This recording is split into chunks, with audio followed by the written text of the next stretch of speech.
Hi hello എല്ലാവർക്കും tips of happy ലൈഫിൻ്റെ പുതിയൊരു വീഡിയോയിലേക്ക് സ്വാഗതം. നമ്മുടെ ഇന്നത്തെ വീഡിയോയിൽ കുടൽപുണ്ണ് മാറാനും അതുപോലെ തന്നെ കുടലിലെ മാലിന്യങ്ങളൊക്കെ അകറ്റാനും സഹായിക്കുന്ന ഒരു ഹെൽത്തി ആയിട്ടുള്ള റെസിപ്പിയാണ് നമ്മളിന്ന് കാണിക്കാൻ പോകുന്നത്. ഇതിനായിട്ട് നമ്മൾ ഉപയോഗിക്കുന്ന വാഴപ്പൂവ് അല്ലെങ്കിൽ വാഴക്കുടപ്പൻ പല സ്ഥലങ്ങളിലും പല പേരുകളിലാണ് അറിയപ്പെടുന്നത്. അപ്പോൾ അതാണ് നമ്മൾ ഉപയോഗിക്കുന്നത്. നിങ്ങളുടെ നാട്ടിൽ എന്താണ് ഇതിന് പറയുന്നത് എന്നുള്ള കാര്യം ഒന്ന് കമൻറ്റ് ചെയ്യണം കേട്ടോ. അപ്പോൾ എല്ലാവർക്കും അവൈലബിൾ ആയിട്ടുള്ള ഒരു സാധനം തന്നെയാണ് ഇത്. നമ്മൾ പതിവായിട്ട് ഉണ്ടാക്കി കഴിക്കുന്നത് ഒരുപാട് ഗുണമാണ്. നമ്മുടെ കുടലുള്ള മാലിന്യങ്ങളൊക്കെ തുടച്ചു നീക്കാനായിട്ട് സഹായിക്കും. അതേപോലെ തന്നെ ക്യാൻസർ പോലുള്ള രോഗങ്ങളൊക്കെ വരാതിരിക്കാനായിട്ട് ആഴ്ചയിൽ ഒരിക്കലെങ്കിലും ഇത് കഴിക്കുന്നത് നല്ലതാണ്. അതുപോലെ തന്നെ ഇരുമ്പിൻ്റെ കുറവ്, അയൺ ഡെഫിഷ്യൻസി ഒക്കെ ഉള്ളവർക്ക് അത് കഴിച്ചു കഴിഞ്ഞാൽ വിളർച്ച മാറും. അതുപോലെ തന്നെ മുടി കൊഴിച്ചിൽ ഉള്ളവർക്ക് അതൊക്കെ മാറാനായിട്ട് അതുവഴി സഹായിക്കും. ആഴ്ചയിൽ ഒരിക്കലും നമ്മുടെ ആഹാരത്തിൽ ഉൾപ്പെടുത്തി സ്ട്രെസ്സൊക്കെ അകറ്റാനായിട്ട് വളരെ നല്ലതാണ്. നമ്മൾ മാനസികമായിട്ട് ഒരുപാട് പ്രശ്നങ്ങൾ നേരിടുന്ന ആൾക്കാരുണ്ട്. അപ്പോൾ അങ്ങനെയുള്ളവർക്ക് ആ മാനസികമായ ബുദ്ധിമുട്ടുകളൊക്കെ അകറ്റാനായിട്ട് ഇത് കഴിക്കുന്നതിലൂടെ സാധിക്കും. നമ്മളിവിടെ വാഴക്കൂമ്പ് അരിഞ്ഞു വെച്ചിട്ടുണ്ട്. വാഴക്കൂമ്പിൽ നമ്മൾ ഉപ്പും മഞ്ഞൾപ്പൊടിയൊക്കെ ചേർത്തിട്ട് ഒരല്പം വെളിച്ചെണ്ണയും ചേർത്ത് തിരുമ്മി വെച്ചിരിക്കുന്നതാണ് കേട്ടോ. പിന്നെ അടുത്തായിട്ട് അരക്കപ്പ് ചെറുപയർ. ഇത് നമ്മൾ തലേ ദിവസം തന്നെ വെള്ളത്തിൽ കുതിർത്ത് വെച്ചിട്ട് കഴുകിയെടുത്തതാണ്.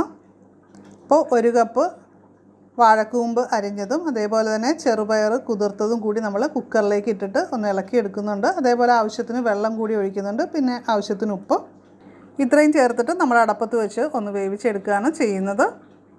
പിന്നെ അടുത്തായിട്ട് നമ്മളിവിടെ കുറച്ച് പീര എടുത്ത് വെച്ചിട്ടുണ്ട്. അതേപോലെ തന്നെ 3 വെളുത്തുള്ളി, 3 ചെറിയ ഉള്ളി, പച്ചമുളകും പിന്നെ കുറച്ച് ജീരകവും മഞ്ഞൾപ്പൊടിയും ഉപ്പുമാണ് എടുത്ത് വെച്ചിരിക്കുന്നത്.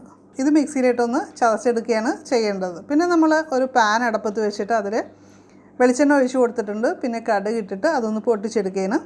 പിന്നെ കറിവേപ്പില, പച്ചമുളക്, കറിവേപ്പില, ചെറിയ ഉള്ളി അരിഞ്ഞത് ഇത് ചേർത്തിട്ട് ഒന്ന് മൂപ്പിച്ചെടുക്കുന്നുണ്ട്. അതുപോലെ തന്നെ അതിൽ അല്പം മഞ്ഞൾപ്പൊടി കൂടി ചേർത്ത് കൊടുക്കുന്നുണ്ട്.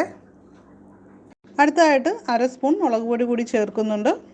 അത് മൂത്ത് വരുമ്പോൾ നമ്മുടെ അരപ്പ് കൂടി ചേർത്തിട്ട് അത് നന്നായിട്ടൊന്ന് വഴറ്റിയെടുക്കുകയാണ് ചെയ്യുന്നത്. അപ്പോൾ നമ്മൾ ചെറുപയറും അതേപോലെ തന്നെ വാഴക്കൂമ്പും വേവിച്ചെടുത്തത് കൂടി ഇതിലേക്ക് ചേർത്തിട്ട് നന്നായിട്ട് മിക്സ് ചെയ്തെടുക്കുന്നുണ്ട്. നമ്മുടെ ശരീരത്തിൽ രോഗകാരികളായ ബാക്ടീരിയകളുടെ വളർച്ചയെ തടയാനായിട്ട് അണുബാധകളൊക്കെ അകറ്റാനായിട്ടും വളരെ നല്ലതാണ് വാഴക്കൂമ്പ് കഴിക്കുക എന്നുള്ളത്. വളരെ സിമ്പിളായിട്ട് നമുക്ക് ഇതേപോലെ തന്നെ തയ്യാറാക്കി എടുക്കാവുന്നതാണ്. മുറിവുകളൊക്കെ ഉണ്ടെങ്കിൽ അതൊക്കെ വേഗത്തിൽ സുഖപ്പെടാനായിട്ട് വാഴക്കൂമ്പ് കഴിക്കുന്നതിലൂടെ സാധിക്കും.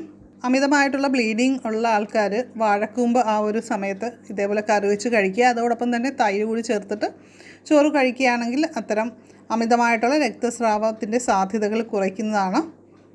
രക്തത്തിലെ പഞ്ചസാരയുടെ അളവ് കുറയ്ക്കാനായിട്ട് സഹായിക്കുന്ന ഒന്നാണ്. അതുപോലെ തന്നെ വിളർച്ച അനുഭവപ്പെടുന്ന ആൾക്കാർക്ക് ആ ഒരു പ്രശ്നം പരിഹരിക്കാനായിട്ടും ഹീമോഗ്ലോബിൻ്റെ അളവ് വർദ്ധിപ്പിച്ച് വിളർച്ചയുടെ ലക്ഷണങ്ങളൊക്കെ അകറ്റാനായിട്ടും ഇത് സഹായകരമാണ്. അപ്പോൾ ഇന്നത്തെ വീഡിയോ നിങ്ങൾക്ക് ഇഷ്ടമായിട്ടുണ്ടെങ്കിൽ ലൈക്ക് ചെയ്യുക. അതുപോലെ നിങ്ങളുടെ അഭിപ്രായങ്ങൾ ഒക്കെ കമൻറ്റ് ചെയ്യുക. വാഴക്കൂമ്പിന് എന്താണ് പറയുന്നത് എന്ന് കമൻറ്റ് ചെയ്യാനായിട്ട് പറഞ്ഞിരുന്ന നേരത്തെ. അപ്പോൾ ചെയ്യാത്തവരൊക്കെ ഇപ്പോൾ ചെയ്യുക കേട്ടോ. നമ്മുടെ ചാനൽ ആദ്യമായിട്ട് കാണുന്നവരൊക്കെ സബ്സ്ക്രൈബ് ചെയ്യുക. അതുപോലെ ബെല്ലൈക്കൺ ക്ലിക്ക് ചെയ്ത് ഓളൊന്നുകൂടി സെലക്ട് ചെയ്ത് വയ്ക്കുക. അപ്പോൾ നമുക്ക് മറ്റൊരു നല്ലൊരു വീഡിയോ ആയിട്ട് വീണ്ടും കാണാം. നന്ദി, നമസ്കാരം.